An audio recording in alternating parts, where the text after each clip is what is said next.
thousands of schools across our nation, administrators and mentors and coaches meet with struggling teachers hoping to offer support after a poor lesson.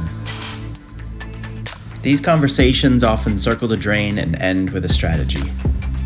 And while the strategy might actually be immediately helpful and probably good advice, it's just an isolated trick that serves as a band-aid to an infected unit or curriculum.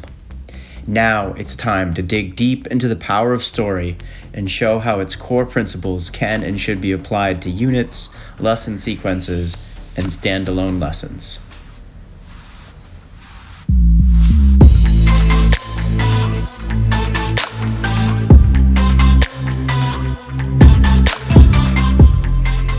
Imagine this. You're a brand new 6th grade teacher handed a shiny brand new curriculum. Every lesson is meticulously scripted, supposedly aligned to standards, though you'll find out later some aren't, despite earning glowing Ed Reports ratings.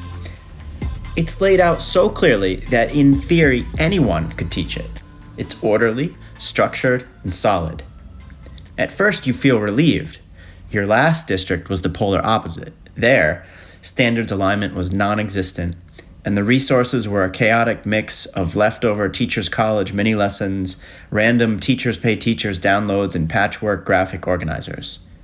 In that environment, most teachers just did whatever they wanted while admin turned a blind eye. Day after day, you were left wondering if you were doing the right things the right way, whatever that even meant. The uncertainty alone was exhausting. Now, with your new state-mandated right to read backed curriculum in front of you, you open Unit 1, ready to dive into planning your first lesson. But as you read through it, a new realization dawns. There's nothing left for you to plan. Every word, every transition, every question is already written. And now, you feel lost again, just in a different way.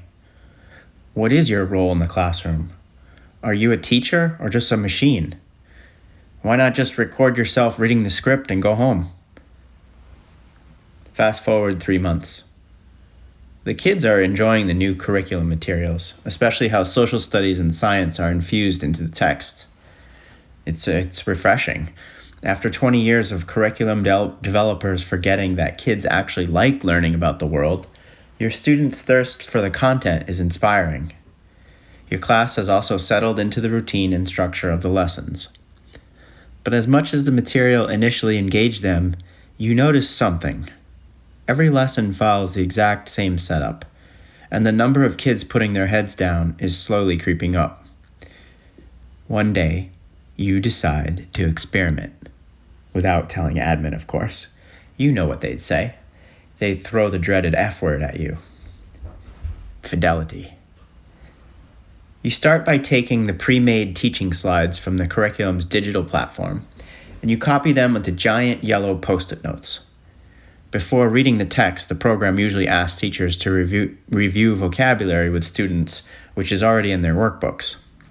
For this particular lesson, you'll only be focusing on a few words: restore, spirit, unchartered, and visionary. You write each of these words on the giant Post-it note and stick them on the wall in the hallway. Then you take a second Post-it note and cover up each word. On the cover sheet, you draw an icon that relates to the word. For instance, you might Google restore, icon, and pick an image to copy on that Post-it note. You repeat this process for each word and think about how your class could interact with these icons as they try to guess what's underneath. Now, the reality is you could do this in a million different ways, but the point is simple. Give them the same thing, only different. Eventually, when they return to the classroom, they'll draw the icon from the hallway into their actual workbook, building schema. So instead of starting class by just reading the objective like you do every day, instead you lead the class into the hallway without telling them anything. You let them look silently at the Post-it notes and the icons, and you ask, "What do you think is underneath here?" Maybe you add, "What do you think these post-it notes have to do with our vocabulary?"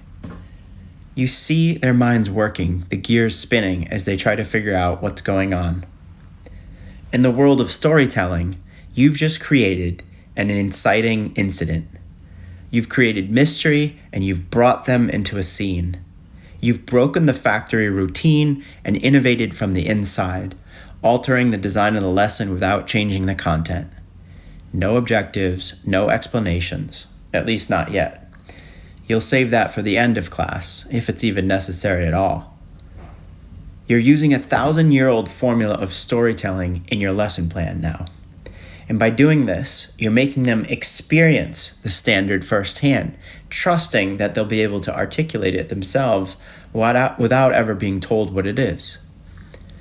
Hollywood screenwriter and author Blake Snyder notes in his well-known book Save the Cat that storytelling principles, which he calls beats, always work, even if they're more or less copied from film to film and even decade to decade. Do you think anyone is complaining that Fast and Furious ripped off the story beats of Point Break? Snyder asks. Whitney Seibold, a film reviewer for Slash Film, takes that comparison one step further. Both films are about an LA cop, Walker in Furious, Keanu Reeves in Point, who infiltrates an underground heist operation run by an ultra-cool leader, Vin Diesel in Furious, Patrick Swayze in Point, who is into a unique extreme sport, underground racing in Furious, surfing in Point. The laws of physics govern the universe. If you throw an apple up in the air, it's always going to come down. The laws that govern storytelling work the same way, every time, in every situation. Your job now is to understand why it works and how these cogs fit together. My job is to lead you in this exploration of applying story design to lesson, unit, and maybe even curriculum development. Later, Snyder goes on to say, movies are intricately made emotion machines. They are Swiss watches of precise gears and spinning wheels that make them tick. You have to be able to take them apart and put them back together again in the dark, in your sleep. Follow me in our next episode as we step deeper into the inner workings of story design, so that each day we can give them the same thing, only different.